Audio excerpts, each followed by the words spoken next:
આજે આપણે આખા વર્ષ માટે સ્ટોર કરી શકાય તેવી બટાકાની વેફર બનાવવાના છીએ અને આ વેફર આપણે બે રીતે બનાવવાના છીએ। તળાયા પછી લાલ પણ નહીં થાય અને એકદમ વ્હાઈટ જ રહે તેવી વેફર આપણે બનાવવાના છીએ। તેના માટે બટાકા આપણા એકદમ કડક હોવા જોઈએ અને ઉપરથી તેની સ્કિન એકદમ શાઇન કરે તેવી લેવાની અને બટાકા મોટી સાઇઝના જ લેવાના જેથી વેફર પણ આપણી સરસ મોટી પડે। તો હવે આપણે તેની છાલ ઉતારી લેવાની છે।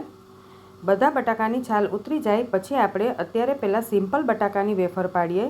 હવે તમારે બટાકાની વેફર કઈ સાઇઝની પાડવી છે। જો નાની પાડવી હોય તો આ રીતે બટાકાને ઊભું રાખવાનું અને જો મોટી સાઇઝ કરવી હોય તો આ રીતે તમે બટાકાને આડું રાખી શકો છો। આડું રાખીએ બટાકું એટલે એકદમ મોટી સાઇઝની વેફર પડે છે। એક વેફર હું તમને બતાવી દઉં। આ રીતે આપણે બટાકાની વેફર નહીં જાડી અને નહીં પાતળી એ સાઇઝની રાખવાની। પછી જેમ જેમ આપણે વેફર પાડતા જઈએ તેમ તેમ એક ડોલ અથવા એક મોટું વાસણ રાખવાનું અને તેમાં આપણે પાણી ભરીને એમાં વેફર એડ કરતું જવાનું।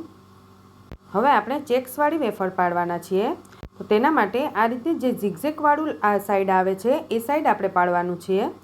તો પહેલાં આપણે બટાકાને ઊભું રાખવાનું પછી આડું કરવાનું એ રીતે આપણે પાડતું જવાનું છે। એકવાર ઊભું અને એકવાર આડું એ રીતે જ વેફર પાડવાની। આ વેફર પાડતા થોડી વાર લાગે છે પણ એવી રીતે જ ચેક્સ પડશે। આ રીતે આપણે વેફર પાડી લઈએ। હવે આપણી વેફર પડી ગઈ છે। હું એક વેફર બતાવી દઉં। એકદમ સરસ ચેક્સ પડી છે। હવે તેને પણ આપણે પાણીની ડોલમાં એડ કરતું જવાનું છે। પાણી વિના વેફરને થોડી વાર પણ નહીં રાખવાની અને આ રીતે આપણે 3 થી 4 વાર પાણીથી ધોવાની છે વેફર। મેં અહીંયા 10 કિલો બટાકાની પાડી છે અને પાણી જ્યાં સુધી આવું ક્લીન ન થાય ત્યાં સુધી આપણે તેને ધોવાની છે। પછી એક મોટા તપેલામાં આપણે પાણી ગરમ થવા મૂકી દેવાનું। તો તેમાં આપણે પહેલી વાર 2 ચમચી મીઠું એડ કર્યું છે।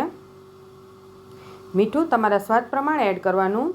જ્યારે તમે વેફરને ટેસ્ટ કરો ત્યારે મીઠાનો સ્વાદ થોડો ઓછો લાગે એવું મીઠું એડ કરવાનું।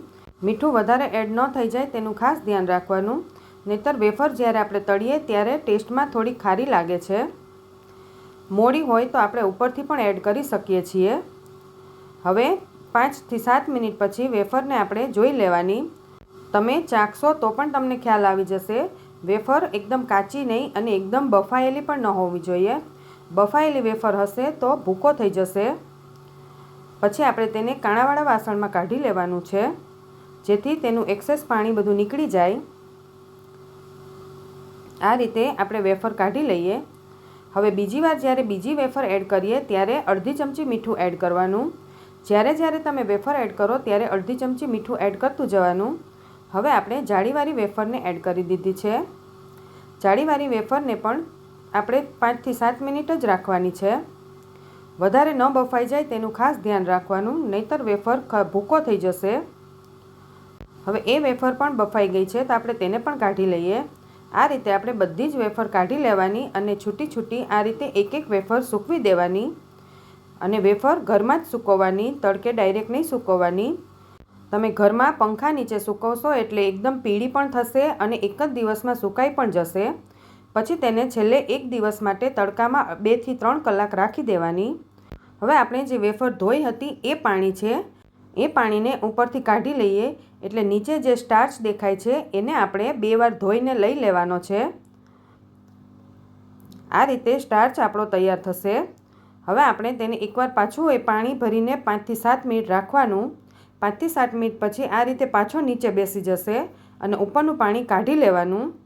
પછી આપણે તેને કોઈ પણ એક પ્લેટમાં સૂકવી દેવાનું। આ પાવડર સુકાતા વધારે વાર નથી લાગતી। તમે તડકામાં સૂકવશો તો કલાકમાં જ સુકાઈ જશે। સુકાઈ જાય પછી આપણે તેને આ રીતે ભૂકો કરી દેવાનો અને ચાળી લેવાનો। આ પાવડર તમે કોઈ પણ ફરાળી પેટીસ બનાવતા હોય કે ખજૂર આંબલીની ચટણી બનાવતા હોય એમાં પણ તમે એડ કરી શકો છો। આને તમે કાચની બોટલમાં ભરીને ફ્રીઝમાં રાખી દો તો 1 વર્ષ સુધી કંઈ જ થતું નથી। આ આપણો પોટેટો સ્ટાર્ચ તૈયાર થઈ ગયો છે। તો પોટેટો સ્ટાર્ચ તૈયાર કરવો એ પણ ખૂબ જ સહેલો છે અને આને તમે ફરાળી કોઈ પણ આઈટમમાં એડ કરી શકો છો। હવે આપણે 2 દિવસ પછી જોઈએ તો વેફર આપણી એકદમ સરસ સુકાઈ ગઈ છે અને તેનો કલર પણ એકદમ સરસ પીળો જ રહ્યો છે। ઘરમાં સૂકવી એટલે કલર એવો જ રહે। હવે આપણે તેને મીડિયમ ગેસની ફ્લેમ પર તળી લઈએ.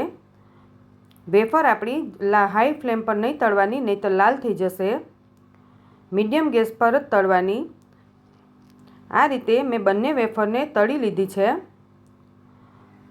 અને વેફર તળાતા વાર પણ નથી લાગતી, ફટાફટ કાઢી લેવાની. આ રીતે આપણી બંને વેફર તૈયાર થઈ ગઈ છે. આ વેફર તમે આખું વરસ સ્ટોર પણ કરી શકો છો. જ્યારે જોઈએ ત્યારે તળી શકો છો. મેં અહીંયા ઉપરથી થોડું લાલ મરચું પાવડર એડ કર્યું છે.